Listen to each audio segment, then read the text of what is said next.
Hello friends, কেমন আছো সবাই? আশা করছি সবাই ভালো আছে এবং সুস্থ আছে। তো দেখো সকালবেলা ঘুম থেকে উঠে ফ্রেশ হয়ে নিয়ে দেখো কি রোদ্দুর উঠেছে। এত রোদ সে মানে তাকানো যাচ্ছে না, প্রচুর রোদ। আর আজকে যেহেতু ছুটি, দেরি করে ঘুম থেকে আমি উঠেছি আর সব কাজ আমার হয়ে গেছে। এদিকে সেদ্ধ ভাত বসিয়ে দিয়েছি আর আমি ভাবলাম যে একটু চা আর একটু মুড়ি চানাচুর খেয়ে নেবো।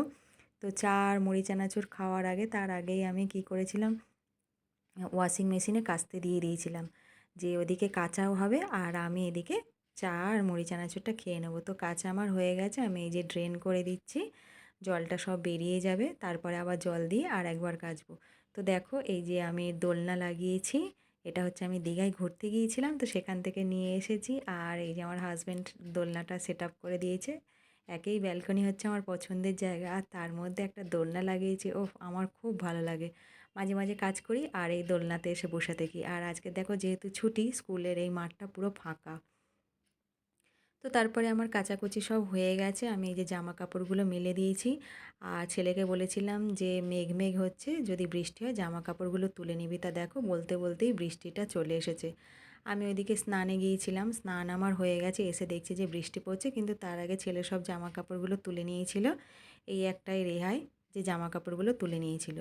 আর এই যে আমি বসে আছি স্নান করে নিয়ে, বৃষ্টি পড়ছে দেখছি আর আমি এই যে বসে আছি। আর আজকের আমি শ্যাম্পু করেছি, ঘুরে আসার পর মাথায় তেল দিয়েছিলাম, তো শ্যাম্পু করা হয়নি, আজকে শ্যাম্পু করলাম। আর এই দেখো বাইরে বৃষ্টি পড়ছে, জোরেই বৃষ্টিটা হচ্ছে, কিন্তু জামা কাপড়গুলো যদি না তুলতো না সব ভিজে যেত।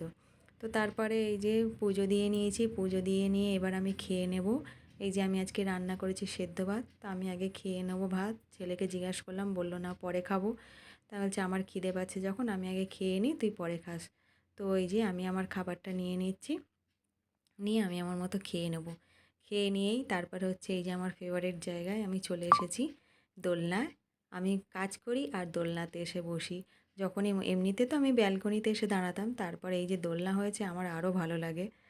তো তারপরে খাওয়া দাওয়া করার পর আমি একটু রেস্ট নিয়ে নিয়েছিলাম, নেওয়ার পরে এই যে বিকেলবেলা দেখো আকাশটা কত সুন্দর লাগছে, ভাবলাম একটু ভিডিও করে নিই, খুব সুন্দর দেখতে লাগছিল। তো এই যে মেঘ করে আছে আর দেখতেও কিন্তু সুন্দর লাগছে। আর এই যে মাঠে এরা খেলছে, বাচ্চাগুলো খেলতে খেলতে টায়ার্ড হয়ে পড়েছে, বসে পড়েছিল। তো তারপরে এই যে সন্ধ্যাবেলা হচ্ছে আমার হাজব্যান্ড অফিস থেকে এসেছে, এই যে নিয়ে এসেছে, কী কী নিয়ে এসেছে দেখো, আম নিয়ে এসেছে, আর এই যে আদা রসুন পেঁয়াজ, আর এই যে টমেটো এনেছে, আর হচ্ছে একটা জিনিস কিনে এনেছে, সেটা হচ্ছে এই যে বঁটি এনেছে। আমার যে বঁটিটা ছিল সেটা না ভেঙে গিয়েছিল, সেই জন্যে আর ছুরি দিয়ে আমি অত কাটতে পারি না। এই যে এই বটিটা দেখো ভেঙে গিয়েছে বটিটা। এবার কি বলো তো, সবজি কাটতে গেলে খুব অসুবিধা কদিন হচ্ছিল, তো সেই জন্য বললাম, আজকের বুধবার বানতলায় হাট বসে, তো সেই জন্য বললাম যে একটা বটি কিনে এনে দাও। তো এনে দিয়েছে নতুন বটিতে, আমি আবার দেখো সবজি কাটছি। আর আজকে রান্না হবে, চিকেন হবে আর একটু লুচি করব, যেহেতু দিনের বেলা সেদ্ধ ভাত খেয়েছিলাম, সেই জন্য ভাবলাম একটু লুচি আর একটু মাংস করি, তাই এই যে রান্না করছি। আর একটা কথা কি বলো তো, এই যে আমার হাজব্যান্ড অফিস থেকে যে আসার সময় যদি কিছু নিয়ে আসে না, আমার খুব ভালো লাগে খাবার কিনে নিয়ে আসলে।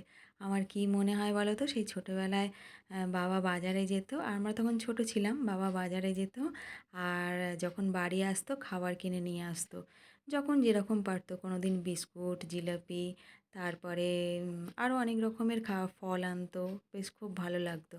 আর আমরা সেই অপেক্ষাতেই থাকতাম যে বাবা কখন আসবে, আমাদের জন্য খাবার আনবে।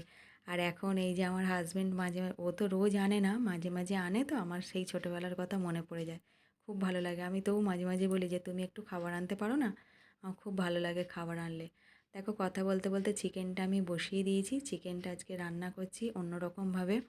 চিকেনটা আমি আগে মশলা দিয়ে মেখে রেখে দিয়েছিলাম, সমস্ত রকম মশলা, জিরে, ধনে, কাশ্মীরি লঙ্কা, তারপরে চিকেন মশলা, তেল, নুন দিয়ে আমি ভালো করে মশলা দিয়ে মেখে আর 1 ঘন্টার মতো রেখে দিয়েছিলাম, দিয়ে তারপরে এই যে রান্নাটা করছি। তো দেখো কষা প্রায় হয়েই গেছে, তেল ছেড়ে দিয়েছে। এটা অনেকক্ষণ ধরে কষতে হয়, তো চিকেনটা যত কষবে তত খেতে ভালো লাগে। আর শুধু চিকেন না, চিকেন বলো মটন বলো, একটু না কষা করলে ভালো লাগে না, একটু ভালো করে কষতে হয়, কষে তারপর রান্না করলে খেতে ভালো লাগে। তো দেখো আমার কষা হয়ে গেছে, এবার আমি একটু জল দিয়ে দিচ্ছি। এই যে জল দিয়ে দিলাম, দিয়ে এবার ঢাকনা দিয়ে রেখে দিলাম। দেওয়ার পর দেখো এই যে চিকেনটা আমার রেডি হয়ে গেছে। খুব সুন্দর দেখতে হয়েছিল কিন্তু চিকেনটা। আর যে বললাম যে লুচি করবো, এই যে লুচি ভাজা আমি শুরু করে দিয়েছি। আর দেখো এই দেখো আমার অবস্থা, দেখো লুচি তুলতে গিয়ে আমার কী অবস্থা হচ্ছে। তো যাই হোক, কষ্ট করে আমি লুচিটা তুললাম। তোলার পর এই যে তেলের মধ্যে দিতে গিয়ে তেলটা এত জোরে ছিটকে এলো, আমি ভয়ে আবার সরে গিয়েছিলাম।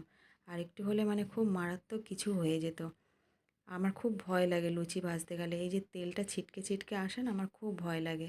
লুচিটা যখন প্রথমে দিতে যাব তখনই এটা হয়। তো তারপরে আমার রান্না বান্না সব কমপ্লিট হয়ে গেছে। এই যে লুচি ভাজাও আমার হয়ে গেছে, চিকেনও আমার হয়ে গেছে, এবার খেতে দেবো। তো ভিডিওটা আমার এইখানেই আমি শেষ করছি।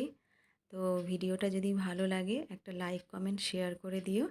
আর সবাইকে জানাচ্ছি গুড নাইট, টাটা। সবাই ভালো থেকো, সুস্থ থেকো।